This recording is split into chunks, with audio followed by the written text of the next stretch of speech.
बिस्मिल्लाहिर्रहमानिर्रहीम। अस्सलाम वालेकुम। आज मैं बना रही हूँ कचनार और कीमा। कचनार जो है मौसम बहार की सौगात है।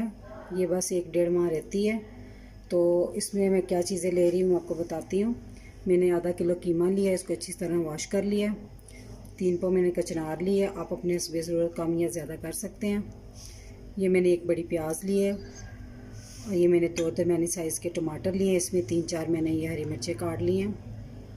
ये मैंने 1 पाव दही लिया है 250 ग्राम। अदरक लहसुन का पेस्ट 2 चम्मच।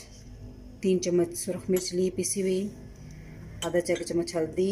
1 चम्मच चाय का वो मैंने लिया है धनिया पाउडर और 1.5 चाय का चम्मच मैंने लिया नमक। तो अब मैं इसको शुरू करती हूँ। अगर आपने वैसे बनाना है, मसलन अगर पतीली में कीमा डाल के ये सारे मसाले डाल के गलने के लिए रख दें तो 1-1.5 घंटा लगता है। तो मैं इसको ना प्रेशर दूंगी।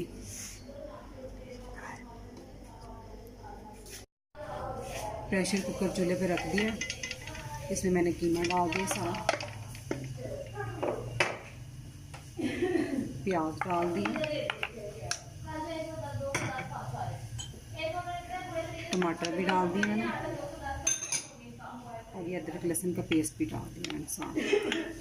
और इसमें मैं 1 गिलास पानी डाल के मैंने सब कुछ रख के ना, तो इसमें मैंने 1.5 गिलास पानी डाल दिया। और ये जब इसको उबाल आ जाएगा ना, फिर हमने इसका प्रेशर बंद करना है और इसके बाद इसको 10 मिनट दरमियानी आंच पे इसको पकाना है। तो जिन लोगों ने मेरा अभी तक चैनल सब्सक्राइब नहीं किया वो जल्दी से कर लें।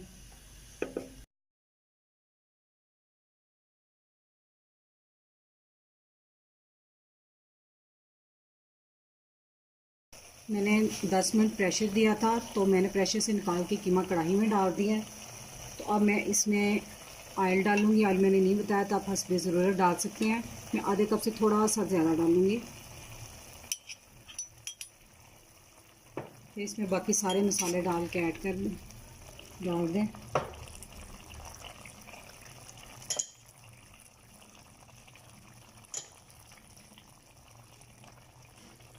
और अब इसको इस तरह पकने के लिए रख दें। उस वक्त अब इसको तेज़ आंच पे इसका पानी है थोड़ा सा कीमे में रह गया हो गया, तो उस वक्त तक आपने पकाना है जब तक इसका पानी खुश्क ना हो जाए और इसलिए घी ना छोड़ दें। तो अब हम तेज़ आंच पे इसको भूनेंगे।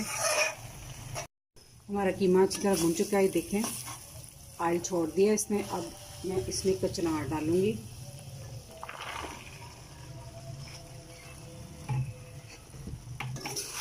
अच्छी तरह इसको इसमें मिक्स करने के बाद कचनार को मैंने अच्छी तरह इसमें थोड़ा सा ना मिक्स किया और भून लिया। तो अब आप इसमें ना वो जो मैंने दही प्याली के ली है, एक प्याली दही ली हुई थी ना, वो मैं अब इसमें डाल दूँगी। दही को मैंने अच्छी तरह फेंट लिया था। दही से ये होता है कि आपके जो कचनार में कसालापन होता है ना, वो इससे बिल्कुल ख़त्म हो जाता है।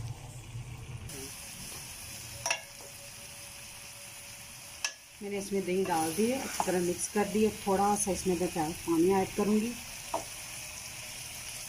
और फिर एक दफ़ा इसको तेज़ आंच पे करके 1-आध मिनट फिर इसको मध्यम आंच पे पकने के लिए रख दें, जब तक कि दही का पानी ये देखें थोड़ा खुश्क ना हो जाए और हमारी कचनार गल जाए। इसको मध्यम आंच पे अब मैं रख दूँगी ढक कर।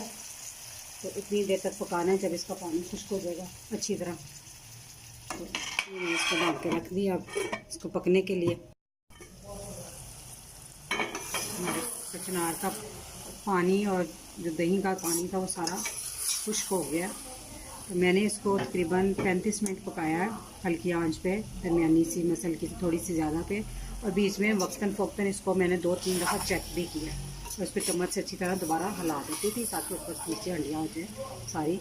और अब आप देखें कचनार को ऐसे उंगली से करके देखें, ये बहुत गर्म है, ये गल गई अच्छी तरह।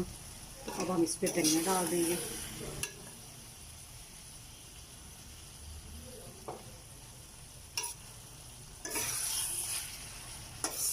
धनिया डालने के बाद हम इसको डिश आउट करते हैं। ये ना बिस्मिल्लाह। हमारा कीमा कचनार बनकर तैयार है। अगर हमारी वीडियो पसंद आई हो तो इसे लाइक करें, सब्सक्राइब करें और इस दुआ के साथ मैं इजाज़त चाहूँगी। अल्लाह ताला आपको खुश रखे और मुझे अपनी दुआ में याद रखिएगा। अल्लाह हाफिज़।